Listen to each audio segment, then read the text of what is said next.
Good evening, John again. You know the drill. I am going to be playing Immaculate Grid, going for a low rarity score.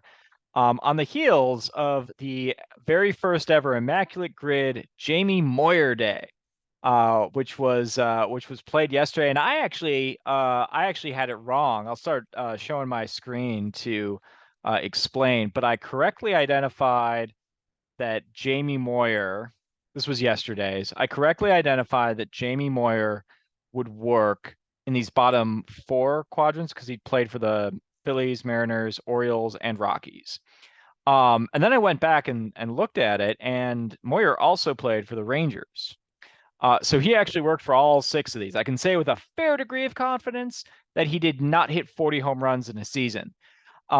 So anyway, I went back. I played on my phone. I opened up different browsers, incognito mode, the works, so that I could play this, not play the whole games each time, but just play Jamie Moyer 6 times to find out where he was most popular.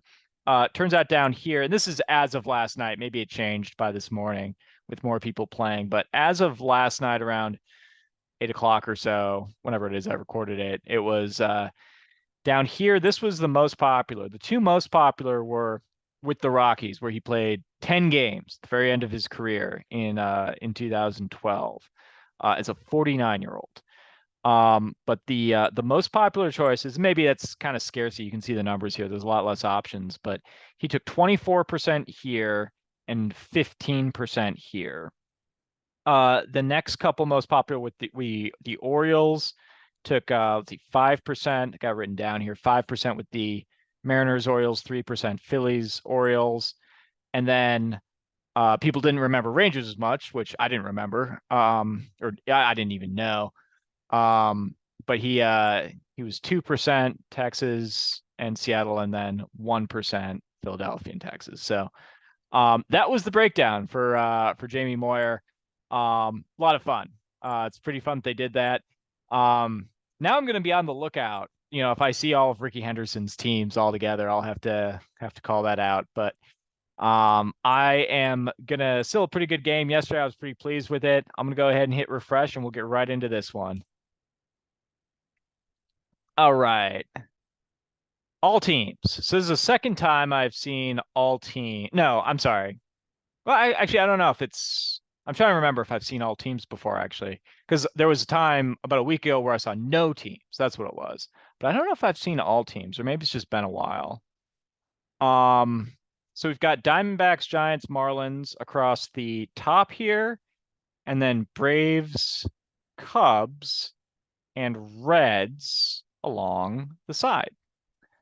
Um, so right off the bat, I think I'm going to give a shout out to Mr. Ryan's Gott. I think I'm saying that right. Who is a frequent commenter, and I really appreciate Ryan. One player that you had brought up, um, and with the question posed is like, hey, are people think about this guy, and that player is Mike Morgan. Mike Morgan played 25 years, almost the exact same time period as Ricky Henderson. I think 78 to 02. And I hadn't realized that. I had a baseball card of Morgan, like with the Mariners in the 80s. I think it was an 88 tops. Um, but it hadn't like I just hadn't realized that he kept kicking around. I probably have other cards of him over there somewhere. Um, he played his first year. I think he faced off against people like Lee May and Ken Singleton. And by his last season, he was facing off against guys like Albert Pujols. He was in that 01 World Series with the Diamondbacks. And he also spent some time with the Chicago Cubs. I think he might actually work here too.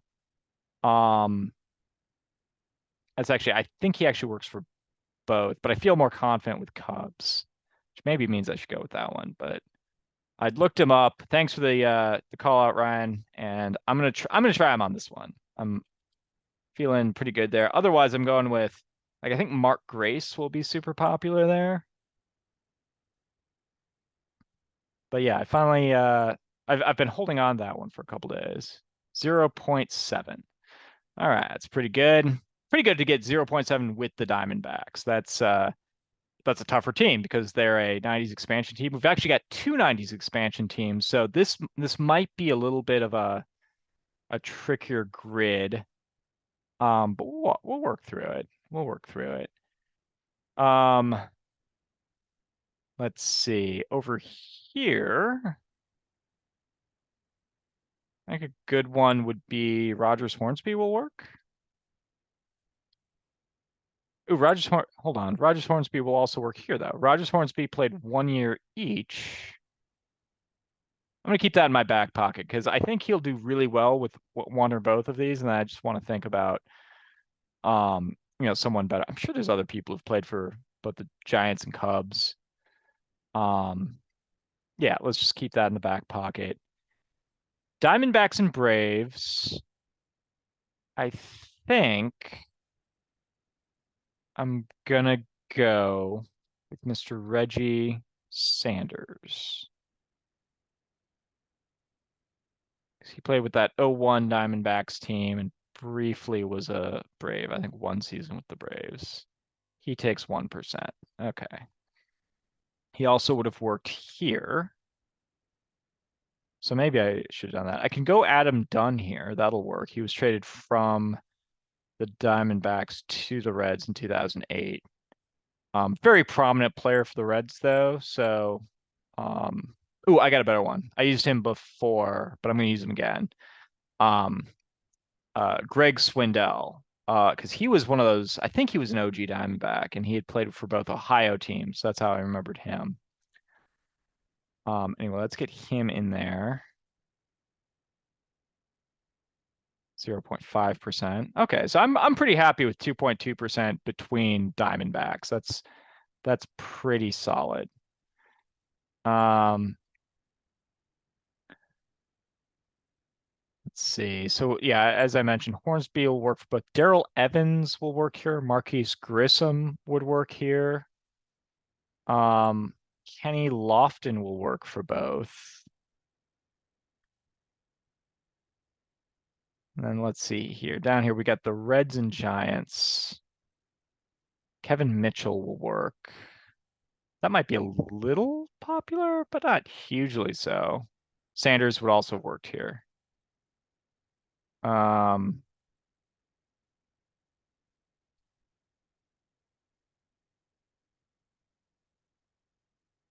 see. For the Marlins, Dan Uggla will work. Gary Sheffield will work for the Braves. Omar Infante will work. Let's see, that's a pretty good one. I guess since we're doing Marlins, let's just I think a solid strategy is just go through their championship teams because those are the rosters I'm most easily going to be able to recognize. So their catcher was I'll start with 97, Charles Johnson. I don't think he hits any of those teams. First base is Jeff Conine, who bounced around a bit. I don't think he played for any of those teams. Second base, you have Craig Counsell was on that team. Luis Castillo, I think, was kicking around there. Quilvio Veras either just left or something like that. Bonilla was over at third. Renteria was at shortstop. Renteria would work here too. He did play for both teams. I wonder if that's more obscure than Infante, though. I don't think it is. He had the winning hit in the 97 World Series, so I think he'd be too popular. Moises Alou will work here. Juan Pierre will work here. He was on that '03 team, and I think played one season with the Cubs. I think I'm gonna go with that actually. Unless I can think of anyone else in like the early Cub years, but yeah, no one's springing to mind. Reds Marlins is gonna be tough. Hitting Juan Pierre. Ooh, that was actually quite popular. 7%. All right. Wonder how popular Moises Alou was. Probably pretty up there. So I guess the question is where do I definitely want to use Rogers Hornsby. Let's go down to the Reds. I remember, did Ernie Lombardi, he played for the Braves and Reds. And then he played only one season with the Boston Braves, and then he went to either Brooklyn or New York. I'm not remembering which.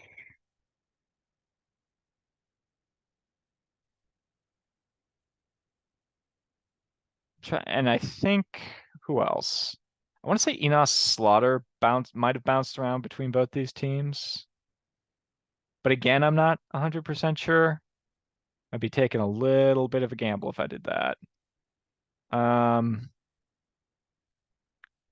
so yeah, bouncing down here to the Reds. Uh, I kind of think Benito Santiago will work for either of these. I think he played for the Reds ever so briefly. Definitely played for both of these teams. And I think he might have played for both of these teams.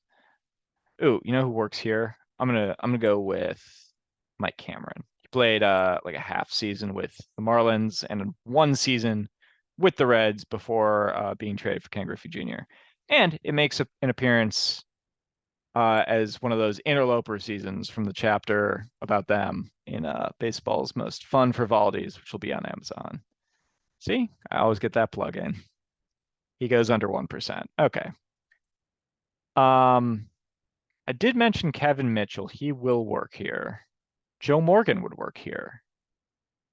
Joe Morgan played one season, 1982, with the San Francisco Giants. He's a Bay Area. He was a Bay Area guy. He played that season, then went to the Phillies on that pennant-winning team where he was rejoined with Pete Rose and Tony Perez, and then he came back to the Bay Area, played his final season with Oakland in 1984. I said Sheffield will definitely work here. I think there's and Renteria will work. Infante, I think, has actually been the best one I've said so far. I think I'm gonna go with him.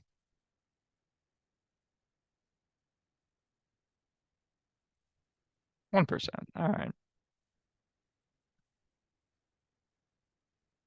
Ooh, Rod Beck would work down here.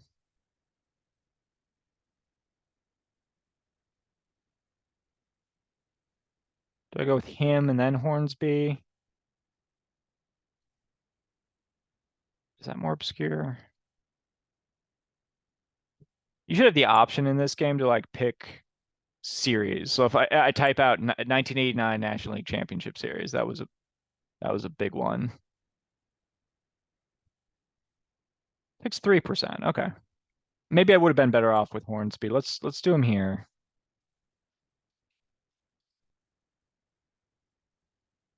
0.2%. So maybe if I'd flipped this and maybe gone for like Russ Ortiz is another one who works for Braves and Giants. Um, let's see. So I think the one I'm inclined towards is Kevin Mitchell. Reggie Sanders also would have worked. He's pictured there with the Reds. He played on that 0-2 pennant winning Giants team. Um, I think Santiago was with the Reds. I'm just not 100% on that. But I think Kevin Mitchell's low enough that my risk reward here, there's no need to be Joey Gallo today. I can just go with I think Kevin Mitchell be, a couple percent probably. Um, he was a beast in that MVP season with the Giants, and then he was a beast over an aggregate season, but over 2 seasons, like a season's worth of plate appearances over 2 years, which included the strike year. Like, look at his numbers from 93 to 94 with the Reds. They're pretty insane. I think he hit 49 home runs in like 170 games, something like that. Um, I think Eric, you know who'll work, who might actually be a better pick though. Speaking of people who were beasts, and I think I only know this because of a baseball card, is Eric Davis. Because I think he was briefly with the Giants. Let's go with Eric Davis. Right at the end there, I think he was with the Giants. Oh, he takes 5%. Okay, maybe I was better off with Mitchell. I'll have to try it out. But yeah, Cato was the most popular there. Adam Dunn was the most popular Diamondback Red. Fascinating. All right. Johnny Cato gets 50% from these two. Between these two, he's the most popular for two, and then Jorge Soler is the most popular for these two. That's, I think, the first time I've ever seen the same person or two people both get two faces on an Immaculate grid board. So that's pretty neat.